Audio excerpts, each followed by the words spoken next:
Imagine Alaska, a vast wild land of towering snow-covered mountains and creeping glaciers. Its sheer size and untamed beauty have always inspired awe, but also posed immense challenges for anyone who dared to call it home. For centuries, it was a remote outpost of the Russian Empire, a land of beauty and challenges. The Russians saw opportunity in this frozen frontier, but also faced the harsh reality of its isolation and unforgiving climate. Russian explorers, tough trappers, and traders crossed the Bering Strait, drawn by the promise of fur riches. The lure of wealth from the fur trade, especially the prized sea otter pelts, was irresistible. They set up small outposts, chasing the luxurious pelts of sea otters. These outposts became the lifeblood of Russian Alaska, bustling with activity during the height of the fur trade. But the wilderness pushed back, and the dream of endless fur faded as sea otter populations dwindled. The land's resources were not as limitless as they had hoped, and the environment proved relentless. The settlements were isolated and costly to maintain, with supplies from Russia a logistical nightmare. Ships had to cross treacherous seas, and harsh winters often cut off vital connections for months at a time. Russia found itself with a giant, resource-draining land on the other side of the planet. The distance made governing and defending Alaska nearly impossible, especially as other global powers watched with interest. The great Alaskan adventure was turning into a liability. What once seemed like a land of promise was now a burden, draining resources and offering little in return. The Russian Tsar and his advisors faced a tough decision. Should they continue to pour money and effort into Alaska, or cut their losses and move on? Holding on to this land was becoming a strategic weakness. The empire's resources were stretched thin, and Alaska's value was now in question. They needed a way out. The fate of Alaska and the future of the Russian Empire's presence in North America hung in the balance. Russia faced bigger problems than a failing fur trade. The Crimean War had left the empire financially crippled. Alaska, a remote, unprofitable colony, seemed like a waste. The British threat loomed, with Canada next door and a powerful navy. Losing Alaska in a war would be humiliating. Selling it to a friendly nation was a smarter move. Alaska was a strategic liability, a weak point. The Tsar and his ministers needed funds for reforms. Alaska was the asset they could afford to lose. The question was who to sell it to. Their eyes landed on the United States. The United States, post-Civil War, was a nation on the move. The wounds of conflict were still fresh, but the country was eager to look forward, to rebuild, and to expand its horizons. Cities bustled with new energy, and the idea of growth was on everyone's mind. William Henry Seward, the ambitious Secretary of State, dreamed of an American empire that stretched far beyond the nation's current borders. He was a visionary, always searching for opportunities to strengthen the country's position on the world stage. Seward saw Alaska as a strategic stepping stone to Asia, a gateway that could open up new trade routes and possibilities for American commerce and influence in the Pacific.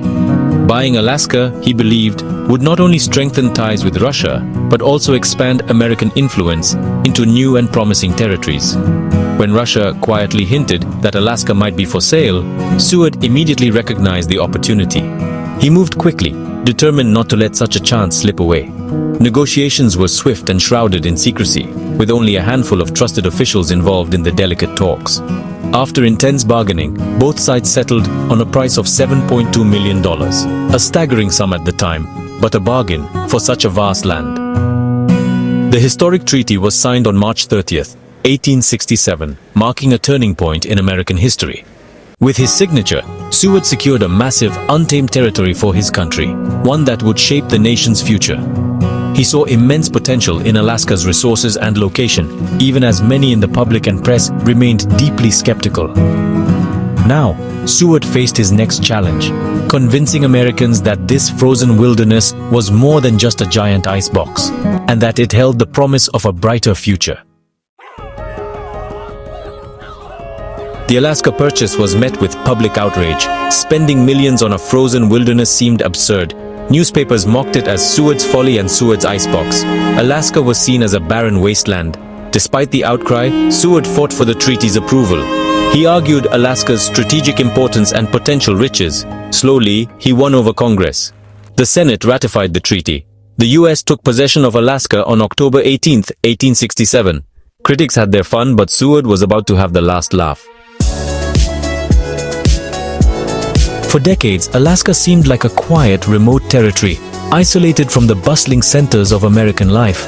Its vast wilderness, icy mountains, and endless forests were home to only a handful of hardy settlers and indigenous communities living far from the eyes of the world. But in 1896, everything changed when gold was discovered in the Klondike region, sparking a massive rush of fortune seekers, adventurers, and dreamers from across the globe, all hoping to strike it rich in the wilds of Alaska. What was once mocked as Seward's folly suddenly transformed into a land of gold, opportunity, and promise as new towns sprang up almost overnight.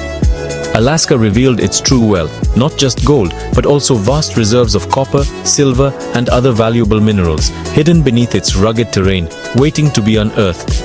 The fishing industry boomed, providing livelihoods for thousands, and in 1968, the discovery of oil beneath the frozen ground would forever change Alaska's economy and its role in America's future.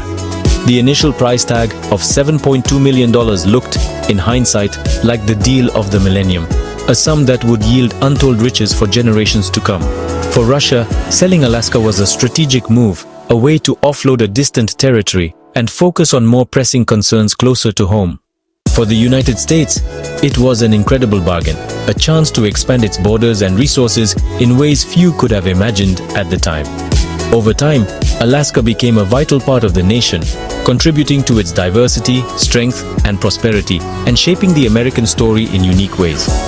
William Seward's bold foresight secured a legacy that continues to benefit America, proving that vision and courage can change the course of history.